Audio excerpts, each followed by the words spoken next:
Picture a pirate captain standing on a Caribbean cliff, telescope in hand, watching the horizon for the sight that would make his fortune. The white sails of Spain's treasure fleet, carrying more wealth than most nations possessed. So sit back, grab a cup of tea, and get ready to explore the legendary Spanish treasure fleets that carried unimaginable wealth across the Atlantic.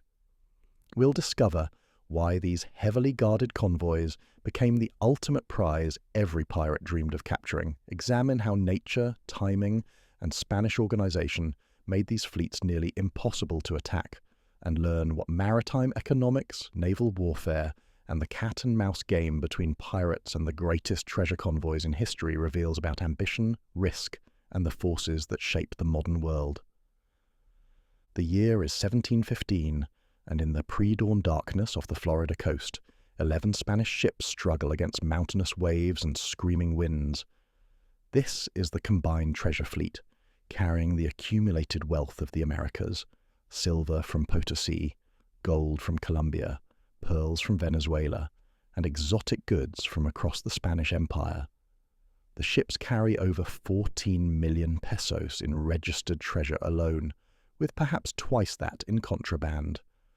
But nature has intervened. A hurricane, the one enemy the Spanish couldn't defeat with cannons and courage, is tearing the fleet apart.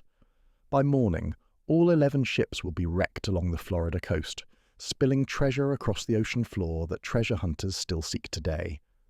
This disaster represents both the incredible wealth and terrible risks of the Spanish treasure fleet system, a system that pirates watched, studied, and desperately tried to crack for over 2 centuries. To understand why pirates obsessed over Spanish treasure fleets, we must first grasp the staggering scale of wealth involved. The Spanish Empire in the Americas was essentially a vast mining operation. The discovery of silver deposits at Potosi in modern Bolivia in 1545 created the world's largest source of silver. This single mountain would produce more silver than all of Europe had seen in centuries. Mexican mines, particularly at Zacatecas and Guanajuato, added their own massive contributions. Conservative estimates suggest that between 1500 and 1800, Spanish America produced over 150,000 tons of silver and 3,000 tons of gold. This wasn't just wealth, it was the lifeblood of the Spanish Empire, and increasingly the fuel for global commerce. Spanish silver pieces of 8 became the world's first global currency, accepted from London to Beijing. The flow of American treasure financed Spanish armies in Europe, paid for Asian luxuries in Manila, and ultimately transformed the world economy. But first, this treasure had to cross the Atlantic, and that journey created the greatest concentration of portable wealth in human history. The Spanish developed the convoy system, or flota, in response to early pirate and privateer attacks on individual treasure ships. By the 1560s, a sophisticated system was in place. 2 main fleets sailed annually. The Flota de Nueva España, New Spain Fleet, served Mexico, while the Flota de Tierra Firme served South America. Each fleet consisted of merchant vessels protected by heavily armed galleons. The merchants carried the treasure and trade goods, while the galleons provided defensive firepower. The timing of these fleets was crucial and dictated by Caribbean weather patterns. The New Spain Fleet typically left Spain in spring, reaching Veracruz by summer. The Tierra Firma fleet sailed slightly later, heading for Cartagena and Portobelo. Both fleets would winter in the Americas, loading treasure and goods. The critical moment came in spring when both fleets would rendezvous in Havana, combining into one massive convoy for the dangerous Atlantic crossing back to Spain. Havana became the linchpin of the entire system. Its magnificent harbour could shelter hundreds of ships, while its fortifications, continuously upgraded, protected them from attack. The sight of the combined fleet assembling in Havana harbour must have been awe-inspiring. Contemporary accounts describe 50 to 100 ships, their masts creating a forest on the water. The waterfront bustled with activity as final preparations were made. Ships careened and repaired, supplies loaded, and treasure carefully stowed. The actual treasure carried by these fleets defies modern comprehension. A single fleet might carry 20 to 30 million pesos in silver, plus gold, pearls, emeralds, and valuable trade goods like cochineal dye, indigo, chocolate, and tobacco. The treasure came in various forms: silver bars weighing up to 70 pounds each, chests of coins fresh from colonial mints, leather bags of gold dust, and small fortunes in pearls. Ships' manifests from the period read like fantasy inventories, but the official manifest told only part of the story. Smuggling was endemic in the treasure fleet system. Merchants underdeclared values to avoid taxes. Officials took bribes to overlook extra cargo, and passengers carried personal wealth hidden in false-bottomed trunks. Historians estimate that contraband might have equaled or exceeded registered treasure. This meant that pirates who captured a treasure ship might find far more wealth than even official records suggested. The defensive arrangements of the treasure fleets reflected their enormous value. The convoy sailed in a specific formation designed for maximum protection. Powerful galleons took positions at the front, rear, and flanks of the convoy. The most valuable ships sailed in the protected centre. Smaller, faster vessels served as scouts and communication ships. The entire formation could stretch for miles across the ocean. The flagship, or capitana, led the fleet and carried not only the admiral, but often the most valuable royal treasure. The almiranta, or vice-flagship, brought up the rear, preventing stragglers from falling behind. These galleons were floating fortresses, carrying 60 or more cannons and crews of 500 men. Their massive size and firepower made them nearly impossible for pirates to attack successfully. Spanish naval superiority in convoy defense was undeniable. Spanish sailors had generations of experience in these waters. Their officers trained specifically for treasure fleet duty. The crews drilled constantly in formation sailing and defensive tactics. When threatened, the convoy could transform from a scattered group of merchants into a coordinated defensive force, with galleons maneuvering to protect the treasure ships. Yet the greatest threat to treasure fleets wasn't pirates, but weather. The Caribbean hurricane season runs from June to November, with peak activity in August and September. The Spanish tried to time their Atlantic crossings to avoid the worst weather, but economic and political pressures often forced delays. A late departure from Havana could mean sailing directly into hurricane season, with catastrophic results. The 1715 fleet disaster mentioned earlier demonstrated nature's power over human ambition. Despite experienced pilots and favorable initial conditions, the fleet sailed directly into a hurricane off Florida. Ships were driven onto reefs, broken apart by waves, or simply overwhelmed and sunk. Over 1,000 people died, and millions in treasure scattered across the ocean floor. Survivors who made it to shore faced hostile conditions and potential conflict with indigenous peoples. The 1733 fleet met a similar fate, also off the Florida Keys. 22 ships were lost in a hurricane, creating another treasure trove for future salvagers. These disasters had enormous economic impacts. The loss of a single treasure fleet could threaten Spain's ability to finance its European wars, pay its armies, or maintain its empire. Insurance rates soared, and merchant confidence plummeted. Pirates and privateers studied these patterns obsessively. They knew the approximate timing of fleet departures and arrivals. They understood the routes dictated by prevailing winds and currents. They established spy networks in key ports to report on fleet preparations. But this intelligence rarely translated into successful attacks on the main treasure fleets. The reasons for pirate failure against treasure fleets were multiple and compelling. First, the sheer size of the convoys intimidated all but the largest pirate forces. A pirate ship, or even a small squadron, faced dozens of vessels, including powerful warships. Second, the disciplined Spanish formation made it difficult to isolate individual ships. Third, treasure ships were built for defense with high sides that made boarding difficult and reinforced cargo holds that protected treasure even if the ship was taken. When pirates did attempt attacks on treasure fleets, the results were usually disastrous for the attackers. Spanish records describe numerous failed attempts where pirate vessels were blown out of the water by coordinated galleon fire. The few pirates who managed to board treasure ships often found themselves trapped between Spanish marines and reinforcements from nearby vessels. Yet legends persisted of successful treasure fleet captures, and a few were actually true. The most famous success came in 1628, when Dutch Admiral Piet Hein, commanding a fleet of 31 ships for the Dutch West India Company, captured the entire Mexican treasure fleet in Matanzas Bay, Cuba. This wasn't technically piracy. Rahn held a privateer's commission, but the result was the same. The entire year's treasure from Mexico fell into enemy hands. Rahn's success required extraordinary circumstances. The Spanish fleet, delayed by various problems, was caught in a confined bay. The Spanish admiral, faced with overwhelming force and trapped by geography, made the controversial decision to surrender without significant fighting. The Dutch captured over 11 million guilders in treasure, making Rahn a national hero and financing Dutch military operations for years. This capture sent shockwaves through the Spanish Empire. Investigations, recriminations, and executions followed. More importantly, it led to significant reforms in the treasure fleet system. Routes were varied, intelligence security tightened, and fleet discipline enforced more rigorously. The Spanish were determined that such a disaster would never happen again. Pirates like Henry Morgan took a different approach, attacking the ports where treasure accumulated rather than the fleets themselves. Morgan's raids on Portobello and Panama targeted treasure before it could be loaded onto the safety of the convoy.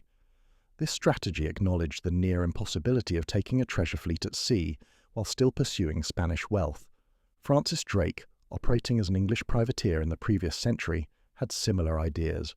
His raids focused on isolated Spanish ships and poorly defended coastal towns. Even Drake, with significant resources and quasi-official backing, avoided direct confrontation with the main treasure fleets. The one time he seriously planned such an attack, logistical problems and disease forced him to abandon the attempt. The intelligence networks surrounding treasure fleets resembled modern espionage operations. Spanish officials maintained agents in foreign ports to report on pirate preparations. Pirates and privateers bribed officials in Spanish ports for information on sailing dates and cargo manifests. Merchants with goods on the fleets often knew more about actual departure times than official schedules suggested. Corruption played a significant role in this intelligence war. Spanish colonial officials, underpaid and far from oversight, could be convinced to share information for the right price. Port workers, sailors, and even naval officers might supplement their incomes by selling details about fleet preparations. This corruption was so widespread that Spanish authorities sometimes deliberately spread false information to confuse potential attackers. The economic impact of the treasure fleet system extended far beyond Spain and its enemies. The annual arrival of the fleet in Seville, later Cadiz, affected markets across Europe. Bankers in Amsterdam, merchants in London, and traders in Hamburg all watched for news of the fleet's safe arrival. The injection of massive amounts of silver into European economies contributed to inflation, changed international exchange rates, and financed wars and artistic patronage. When fleets were late, captured, or destroyed, the ripple effects could destabilize entire economies. Spanish military campaigns might stall for lack of funds, international loans couldn't be repaid, trade networks built on the expectation of American silver faced crisis. The treasure fleet system made Spain powerful, but also vulnerable to any disruption in the flow of wealth. The human dimension of treasure fleet voyages often gets lost in discussions of wealth and strategy. These journeys were ordeals for everyone involved. Passengers and crew faced months at sea in cramped, unsanitary conditions. Disease spread rapidly in the confined spaces. Food spoiled, water turned foul, and tempers frayed. The addition of massive wealth only increased tensions, as guards watched for theft and officers worried about mutiny. The loading of treasure itself was a carefully orchestrated operation. In ports like Veracruz, Cartagena, and Portobello, treasure arrived under heavy guard from interior mines. Detailed manifests were prepared in multiple copies. Each chest, bar, and bag was weighed, recorded, and marked. Royal treasure was separated from private shipments. The most valuable items went into specially reinforced holds deep in the ship's bellies. Security measures during loading were extreme. Guards surrounded the wharves. Naval patrols swept the harbours. Workers were searched to prevent theft. Yet despite these precautions, pilferage was common. A silver bar might be shaved slightly, a bag of coins might be a few pieces light, a pearl or two might disappear. Over the course of loading an entire fleet, These small thefts added up to significant amounts. The actual sailing of a treasure fleet was a marvel of coordination. Hundreds of ships had to maintain formation across thousands of miles of ocean. Communication between vessels relied on signal flags by day and lanterns by night. Maintaining speed was crucial. The convoy could only move as fast as its slowest ship. Stragglers risked being picked off by pirates or privateers lurking on the convoy's flanks. Navigation challenges were immense. While Spanish pilots had generations of accumulated knowledge about Atlantic routes, each voyage faced unique conditions. Storms could scatter the fleet, requiring complex efforts to regroup. Contrary winds might force course changes. The constant fear was that the fleet might be driven onto the deadly reefs of Florida or the Bahamas, where pirates waited to salvage wrecks. The role of Havana as the final assembly point deserves special attention. For months each year, the city transformed into one of the busiest ports in the world. Thousands of sailors, soldiers, merchants, and passengers crowded the streets. Taverns, brothels, and gaming houses did booming business. Suppliers made fortunes providing food, water, and naval stores. The city's fortifications, particularly the famous Morro Castle, provided security for this concentration of wealth. But Havana also represented vulnerability. Pirates and foreign agents could easily infiltrate the crowded port. Information about fleet preparations spread through tavern gossip. The very concentration of treasure that made Havana vital also made it a tempting target. Spanish authorities maintained constant vigilance, but in a port city dependent on trade, complete security was impossible. The evolution of treasure fleet routes reflected changing threats and opportunities. Early fleets followed relatively direct routes, but as pirate and privateer activity increased, Spanish navigators developed more complex paths. They used the Gulf Stream to speed Atlantic crossings, island chains to provide defensive positions, and seasonal wind patterns to their advantage. Knowledge of these routes was closely guarded, but inevitably leaked to Spain's enemies. Weather prediction in this era relied on experience and observation rather than scientific instruments. Pilots watched cloud formations, wind patterns, and ocean swells. They knew the signs of approaching hurricanes, unusual swells from the southeast, wispy high clouds, and oppressive calm. But these signs might give only days or hours of warning, insufficient time for a large fleet to find safe harbour. The treasure fleet system's influence on ship design was profound. Spanish shipbuilders created vessels specifically for this trade. Galleons grew larger to carry more treasure and armament. Their high sterns and reinforced hulls made them difficult to board and resistant to cannon fire. But these design choices also made them slow and unwieldy, dependent on favourable winds and vulnerable in storms. The decline of the Spanish treasure fleet system occurred gradually over the 18th century. Multiple factors contributed: the exhaustion of the richest mines, the rise of British naval power, the growth of contraband trade that bypassed official channels, and the increasing cost of maintaining such an elaborate system. By the late 1700s, individual register ships often replaced the great convoys, marking the end of an era. Modern efforts to locate and salvage treasure fleet wrecks continue to this day. The 1715 fleet disaster site off Florida has yielded millions in treasure to salvagers. The business of treasure hunting, with its combination of historical research, high-tech equipment, and legal battles over ownership, represents a continuation of the pirate dream of capturing Spanish treasure. The difference is that modern treasure hunters work with government permits rather than cannon and cutlass. Archaeological study of treasure fleet wrecks provides invaluable historical information. Beyond the obvious treasure, these sites preserve details of daily life, ship construction, and trade patterns. Careful excavation reveals everything from personal possessions of passengers to navigation instruments used by pilots. Each wreck is a time capsule of the Spanish colonial system. The legal complexities surrounding treasure fleet wrecks reflect their historical importance. Spain still claims ownership of ships that flew its flag, leading to international disputes with salvagers and the countries in whose waters wrecks lie. UNESCO conventions on underwater cultural heritage add another layer of complexity.